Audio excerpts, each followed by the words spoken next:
Very happy to be here. This is our first conference that we presented at. We listed in July 2021, and there's a good reason that we're here today, which I'll come to in a second. Normal disclaimer, which really means don't believe me, but keep it confidential while ignoring the fact that I'm the one putting the most risk in. So take that as you will. So in summary, I suppose, or not summary, our starting position, this came about as an idea between myself and Russell Davis. Russell brought in Edudina, which we'll talk about a bit more, and I brought in Victoria Boar back in July 2021, and we floated relatively quickly when the market was pretty hot and got some funding into both of these projects to try and advance them and develop them further. The initial focus was VB, Victoria Boar, but we've since moved on to Edudina for reasons that we'll come to. The main focus really is the El Capitan project at Edudina. I think the results will speak for themselves in a minute, but you'll see why we're putting most of our effort and energy into that project. We still have got a fair bit of belief in Victoria Boar, and it is quite a large land holding. It's a very active area at the moment.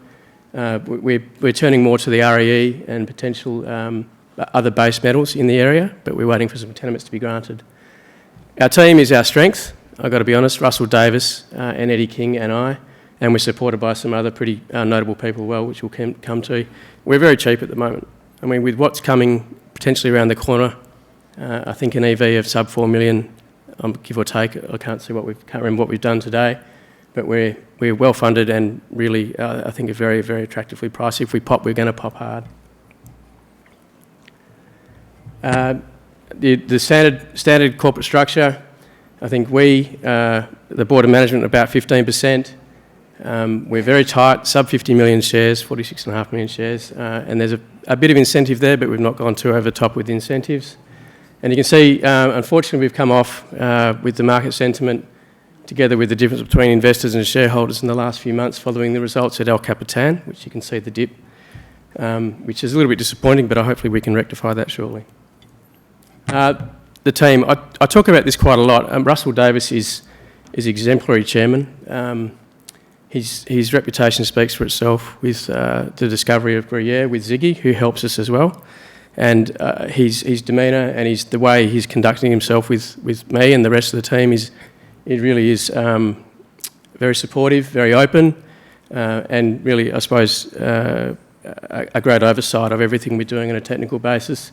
Eddie King is a corporate animal, I'll be honest. He's unbelievably good at raising money. He's unbelievably good at identifying projects, and we are still looking at projects to acquire. And we're ably supported on a technical basis by Ziggy and Chris. I mean, and Chris Newman in his own right was one of the guys that made Avoca into a laser. So his pedigree speaks for itself. And I suppose the newcomer to the group is Austin, and Austin is one to watch. I think anyone in this room that follows Austin will be well served. So Edudina, we're northeast of Kalgoorlie, 150 k's. We're not far from Northern Star. We're not far from Solstice. It really is a very, very prolific area. The Keith Kilkenny tectonic zone, it speaks for itself in terms of some of the nature of the deposits. The mineral reserve and resource at Caruso Dam is obviously well known to everybody. You can see on the map we're quite surrounded by Northern Star, and happy to be so.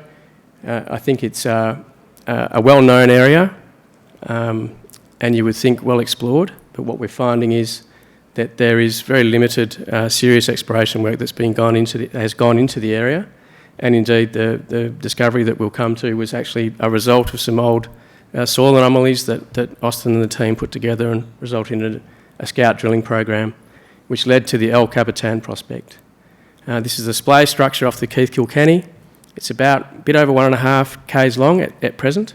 There's some further work to do following the result of El Capitan further to the west at Jump Up, but we think we need to go back and test it again. So I think we're still learning a lot, unbelievably. As I said, 150 k's northeast of Kalgoorlie. So this is the gold. You can actually see this gold at the booth. We're at booth 14. Austin's keeping a watchful eye on it, but more than welcome to go and have a look.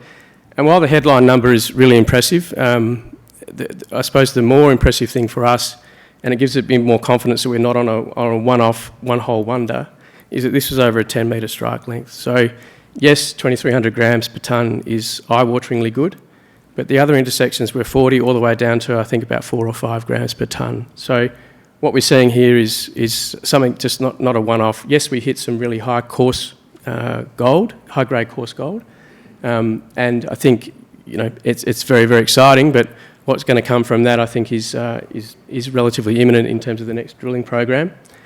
We've also done some drone mag. Very quickly got out there with a drone mag to do some follow-up magnetics to try and see if we can identify the trends and see if we can better plan for the next round of drilling, which we'll come to in a second. But it moved fairly fast after the initial hit, and indeed Austin was managed to get another air core program underway right up until the 30th of June, for reasons that most of you in the room will know. We're likely to be out there again soon, well, much sooner than we thought we were going to be, which is great. You can see on this diagram the start of the El Capitan prospect to the north, and the trend, you can't just see it on the diagram there. There's an old trench further to the north of the prospect at El Capitan. It was I suppose in retrospect the amount of digging, scrapings rather, and activity in and around the prospect was quite telling, and that's what I think really got Austin out to the ground and pursued this opportunity. It really was quite an interesting situation, the background to how we got out there. It does seem to align with an aeromagnetic trend that we've seen in and around the area, and we do think it's a structure that's conducive to considerable mineralisation. So, very, very keen to see the results of this next drilling the next program, which we have some results due in the next day or two. It'll probably take us a little bit of time to get the announcement out, but we are eagerly awaiting the subsequent drilling program that we did out at Edgedina after the initial program that discovered the prospect in early June. Victoria Bore, this is a very significant land package in the south of the Pilbara. As you can see, we're surrounded by Wyloo and FMG. The really interesting ground, we think, is in areas yet to be granted. We're probably a month or two away. The very extensive aeromag exercise we did over there, together with some soils, is leading us to believe that there is something a bit, well, I'll put it bluntly, I told the guys to go north and we should have gone south, basically. So we're quite keen on getting out there, but what we're trying to chase is the source of this very high-grade copper. So you're looking at a copper mine that was mined in the day when we were getting 30% plus copper out of the ground. So it was a very, very rich source. There is a very, very rich source of copper, we think, still, but I think we need just to step back from the page a bit, let Austin and his team get on with the work and really put together a cogent exploration program to see if we can uncover I suppose the potential of Victoria Bore. This is a bit of a tease actually, but the granted tenure is the one that you can see that's got 9 areas that we're going to target on initially, with some geochem work as soon as we can get out to site after the El Capitan excitement. But you can see that it's trending into the southeast, and that's where we're going to be focusing as soon as we possibly can. It's as soon as that tenure gets granted, we'll be out there with a fairly extensive geochem program, and hopefully then following that a scout program. It's El Capitan. Most of our activities will be, for the remainder of this year, will be centred around some extensional work, hopefully. We are now hopeful that we'll get out there with an RC rig due to the recent changes in the legislation, or the repeal of the legislation rather, but before that we were a bit worried about when we're going to get out there, to be honest. But I think we are waiting for the analysis of the results to come in from this recent air core program. We'll marry that up with the drone mag survey and information, and then we'll put together a plan with Austin and Chris, and hopefully be out there with an RC rig. I would like to think September, October. We'll see how we go, but it just depends a little bit on how quickly we can get things moving. Victoria Bore, it's very basic at the moment. It is a lower priority project, and it will get some attention, but it's not going to get too much attention until we get some geochem results that warrants getting out there with an air core rig. This is the summary.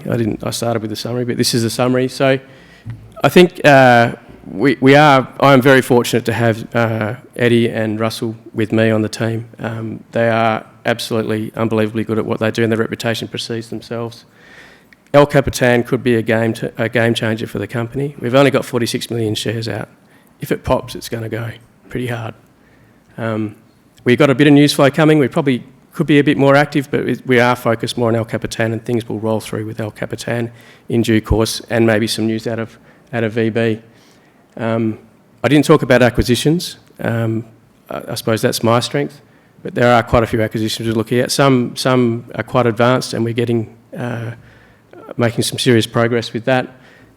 So between the technical prowess of assessing these and Eddie and my ability to acquire them, we think we're in a pretty good position. We don't need to raise any money right at the moment. We're well funded. I run the company very, very leanly, and with the number of shares that we have out, we are very leveraged to success. So we are quite keen and quite comfortable that should we be successful at El Capitan, that'll be quite exciting for the company.